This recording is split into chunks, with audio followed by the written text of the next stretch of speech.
Hi గారు, welcome to our channel. ప్రస్తుతం మనతో పాటు దాము బాలాజీ గారు సీనియర్ జర్నలిస్ట్ ఉన్నారు. వారితో ఒకసారి మాట్లాడదాం. సార్ నమస్కారం. సార్, పాకిస్తాన్లో ఒక భారీ అణుబాంబు పేలి కిరాణా సెల్స్ అనే ఒక ప్రాంతంలో చాలా మంది వేలాది మంది చనిపోయినట్టుగా కూడా వార్తలు వస్తున్నాయి. కాకపోతే పాకిస్తాన్ దీన్ని బయట ప్రపంచానికి తెలియకుండా దాస్తుందని కూడా చెప్తున్నారు.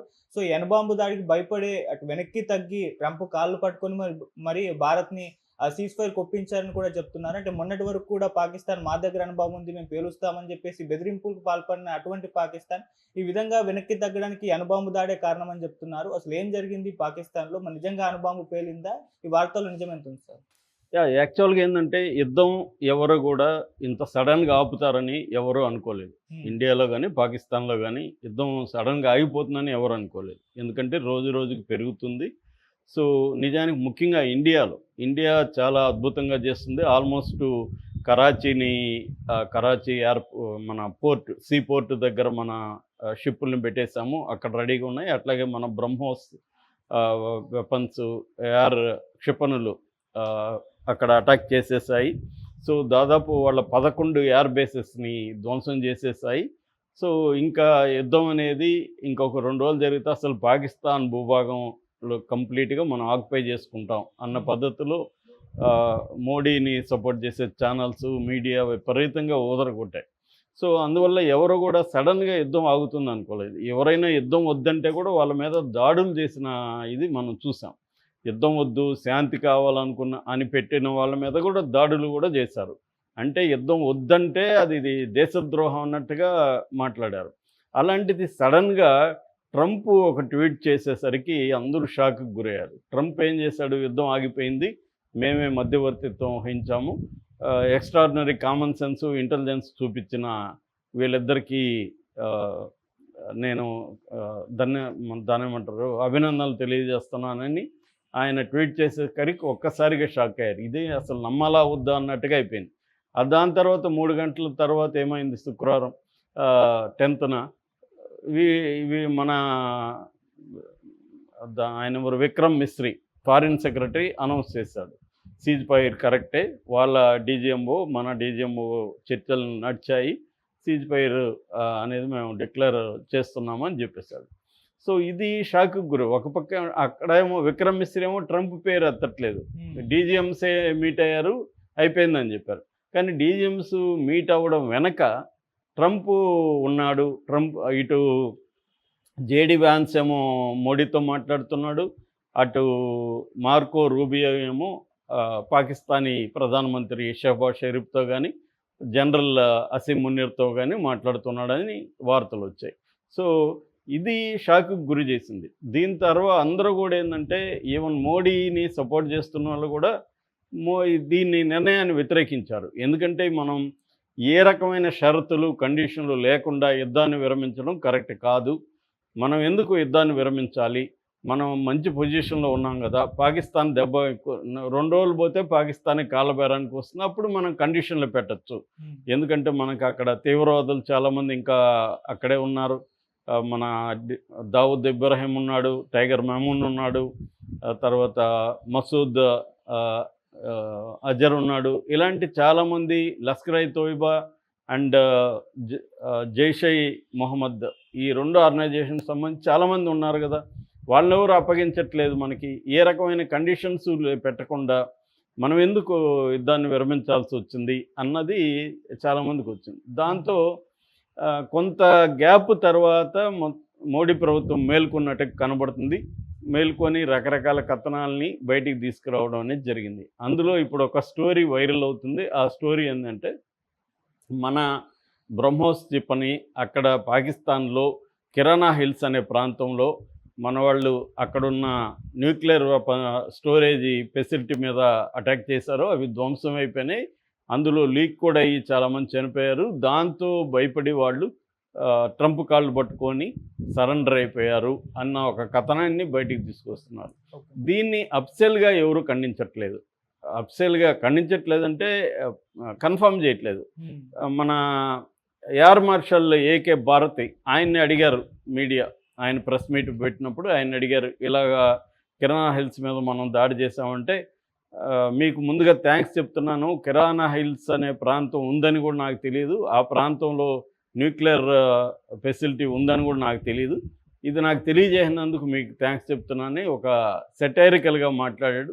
ఏదేమైనా కిరాణా హిల్స్ అనే ప్రాంతంలో ఏముందో నాకు తెలియదు, కానీ అక్కడైతే మేము ఎటువంటి అటాక్ చేయలేదని ఆయన క్లియర్గా అనౌన్స్ చేశాడు.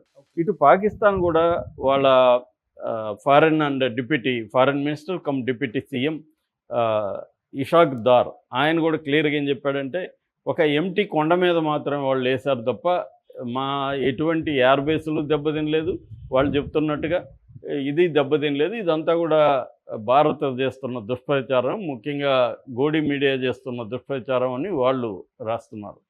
వాళ్ళ పత్రికలు ఎక్కడా కూడా ఇదంతా మెన్షన్ చేయట్లేదు. రెండోది, వాళ్ళు క్లియర్గా ట్రంప్కి కృతజ్ఞతలు కూడా చెప్తున్నారు. ట్రంప్ వల్లనే యుద్ధం ఆగిందనేది వాళ్ళ ఒప్పుకుంటున్నారు. తర్వాత వాళ్ళు థ్యాంక్స్ గివింగ్ డే అంటే దేవుడికి కృతజ్ఞతలు తెలిపే ఒక రోజును కూడా సక్సెస్ డేని జరుపుకున్నారు. సో క్లియర్గా మేము సక్సెస్ అయ్యాము యుద్ధంలో అని వాళ్ళు చెప్పుకుంటున్నారు. మనమేం చెప్తున్నాం, లేదు వాళ్ళు అణుబాంబు వాళ్ళది లీక్ అయిపోయింది, మనం అటాక్ వల్ల దానివల్ల వాళ్ళ కాళ్ళ బేరానికి వచ్చారని ఒక కథ. దీనికి కన్ఫర్మ్ చేసే ఏది కూడా లేదు. అయితే అసలు ఈ కథనం ఎలా వచ్చింది, ఇంటర్నేషనల్ న్యూయార్క్ టైమ్స్ కూడా దీని గురించి రాసింది ఇండైరెక్ట్గా. సో ఇక్కడ కూడా మనకి ద కమ్యూన్ కానీ తర్వాత ఆవాజ్ ద వాయిస్ లాంటి మీడియా సంస్థలు కూడా దీన్ని చెబుతున్నాయి.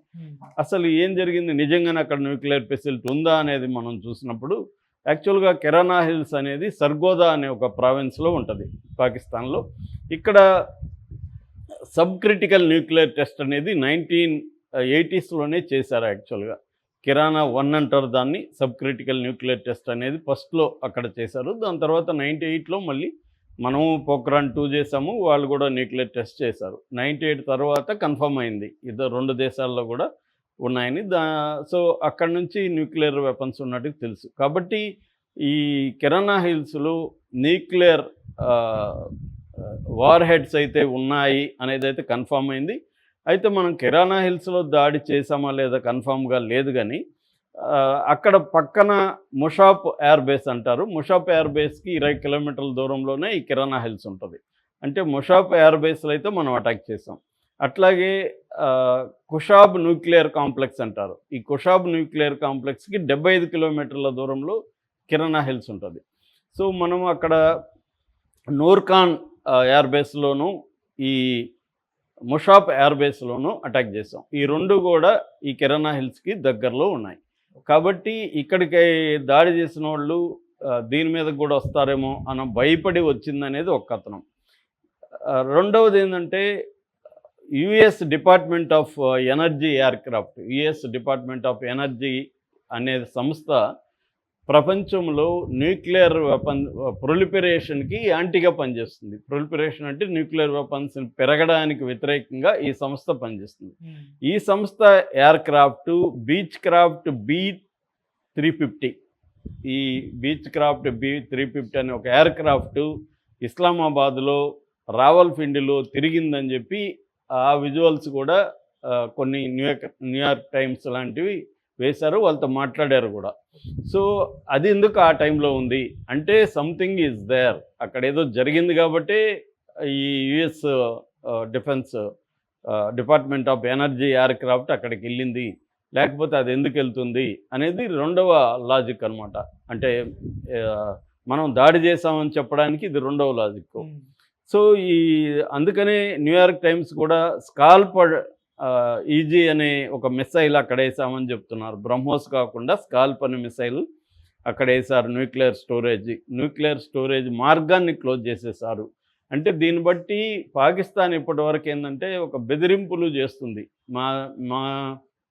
మా మీదకి మీరు అటాక్ పెంచితే, ఎస్కలేట్ అయితే మేము న్యూక్లియర్ వెపన్స్ వాడతాం. ఎందుకంటే వాళ్ళు ఫస్ట్ యూజ్ పాలసీ అనేది వాళ్ళకు ఉంది. వాళ్ళు మొదటిసారిగానే న్యూక్లియర్ వెపన్స్ వేయదలుచుకుంటే వేయచ్చు.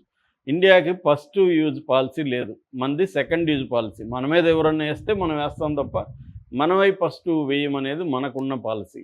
కాబట్టి పాకిస్తాన్ ఈ బెదిరింపుల్ని చేస్తూ ఉన్నది. ఇండియా ఏం చేసిందంటే, ఈ బెదిరింపుల్ని ఆపడం కోసమే మేము అనుకుంటే మీ న్యూక్లియర్ కూడా పనిచేయదు, దాన్ని ఆ ఫెసిలిటీస్ మీద కూడా మేము అటాక్ చేయగలం, మూసేయగలం అనేది వీళ్ళు డిసైడ్ అయ్యారు అని చెప్పడానికే వీళ్ళు అటాక్ చేశారనేది ఒక కథనం. అయితే దీన్ని నిర్ధారించడానికి మాత్రం ఎటువంటి ఇన్ఫర్మేషన్ కూడా ఎవరి దగ్గర లేదు. ఇది ఒక ఊహాగానంగానే మనం చెప్పచ్చు. ఇప్పటివరకు కన్ఫామ్ అవుతుండేది ఏమంటే ఈ కిరాణా హిల్స్కి దగ్గరలో 20-25 కిలోమీటర్లో ఉన్న ముషాఫ్ ఎయిర్ బేస్ కానీ నూర్ ఖాన్ ఎయిర్ బేస్ని మాత్రం మనం అటాక్ చేసాం. అంతవరకు కన్ఫామ్. అది కూడా పాకిస్తాన్ వాళ్ళు ఒప్పుకోవట్లేదు, అది వేరే విషయం. కానీ అట్లీస్ట్ ఇండియా కన్ఫామ్ చేస్తుంది, అంతేగాని మనం అక్కడ వేస్ట్ అటాక్ చేసామని లేదు. రెండోది లీక్ అయ్యే పరిస్థితి లేదనేది ఎక్స్పర్ట్లు చెప్తున్నారు. చాలామంది న్యూక్లియర్ ఎక్స్పర్ట్ల ఇంటర్వ్యూలు నేను ఈ టాపిక్ మీద విన్నాను. వాళ్ళు ఏం చెప్తున్నారంటే ఫెయిల్ సేఫ్ మెకానిజం ఉంటుంది న్యూక్లియర్ దానికి. ఫెయిల్ సేఫ్ మెకానిజం ఉన్నప్పుడు లీక్ అయ్యేది అనేది జరగదు. కాబట్టి అట్లయితే ప్రపంచంలో చాలా దేశాల్లో కూడా ఇదే సమస్య ఉంది. మొన్న ఇప్పుడు ఇరాన్కి ఇజ్రాయెల్కి వారు వచ్చినప్పుడు కూడా ఇరాన్ న్యూక్లియర్ దీని మీద ఇజ్రాయెల్ వేయలేదు బాంబులు. అప్పట్లో ట్రంప్ ప్రతిపక్షం నుండి ఏమని కూడా డిమాండ్ చేశాడు. ఇప్పుడు డిమాండ్ చేయట్లేదు ఆయన కూడా. సో అట్లా వేయలేదు, ఎందుకంటే అది అంత సాధ్యం కాదు. ఒకసారి అటాక్ చేస్తే వాళ్ళు గమ్మున న్యూక్లియర్ చేస్తారు. ఇప్పుడు రెండోది ఏంటంటే అన్ని న్యూక్లియర్ వార్ హెడ్స్ వాళ్ళ దగ్గర 170 ఉన్నాయి. పాకిస్తాన్ ఒకే దగ్గర పెట్టుకొని కూర్చోరు కదా. వాళ్ళ మంత్రి కూడా అదే అన్నాడు కదా, మా దగ్గర 130 మేము డిఫరెంట్ ప్లేసెస్లో పెట్టున్నామని. సో డిఫరెంట్ ప్లేసెస్లో పెడతారు, అన్నిటి మీద మనం అటాక్ చేయలేము. ఓన్లీ వాళ్ళు చెప్తున్నది కూడా కిరాణా హిల్స్ అనే. కిరాణా హిల్స్లో ఉన్నదైతే వాస్తవమే, కానీ అది చాలా స్ట్రాంగ్గా ఉంటుంది. డిఫెన్స్ వాళ్ళ ఆధ్వర్యంలో ఉంటుంది, మల్టీ లేయర్ సెక్యూరిటీ ఉంటుంది, రీఇన్ఫోర్స్డ్ టన్నెల్స్ ఉన్నాయి. ఆ టన్నెల్స్ లోపలికి వెళ్ళాలి, అవన్నీ కష్టం అనేది ఒక వెర్షను. కానీ బంకర్ ని బ్రేక్ చేసే బంకర్ బస్టింగ్ మ్యూనిషన్స్ అంటారు, అట్లాంటి బంకర్ బస్టింగ్ మ్యూనిషన్స్ ఉన్నప్పుడు అవి బ్రేక్ అయితే చేయగలవచ్చు, కానీ లీక్ అయ్యేది మాత్రం సాధ్యం కాదనేది ఎక్కువ మంది ఎక్స్పర్ట్లు చెప్తున్నారు. సో ఈ న్యూక్లియర్ ఎక్స్ప్లోజన్ ఈ థియరీ అంతా కూడా సైకలాజికల్ వార్ఫేర్లో భాగం తప్ప రియల్గా అది లీక్ అయిపోయి వేల మంది చనిపోయినది అనేది అబద్ధం అనేది చెప్తున్నారు. సో ఇప్పుడు ఏంటంటే మోడీ సీజ్ ఫైర్కి ఒప్పుకోవడాన్ని వ్యతిరేకిస్తున్నారు కాబట్టి మొత్తం 140 కోట్ల ప్రజల్ని ఒక నిరాశలోకి నెట్టింది. కాబట్టి ఈ సీజ్ ఫైర్ అనేది దీన్ని కప్పిపుచ్చుకోవడానికి మనం సీజ్ ఫైర్ అనేది మనం అనుకోలేదు, మనమేమి సరెండర్ కాలేదు అమెరికాకి అని చెప్పుకోవడానికి ఈ థియరీని బయటికి తీసుకొచ్చినట్టుగా మనం అర్థమవుతుంది. Okay sir, thank you so much.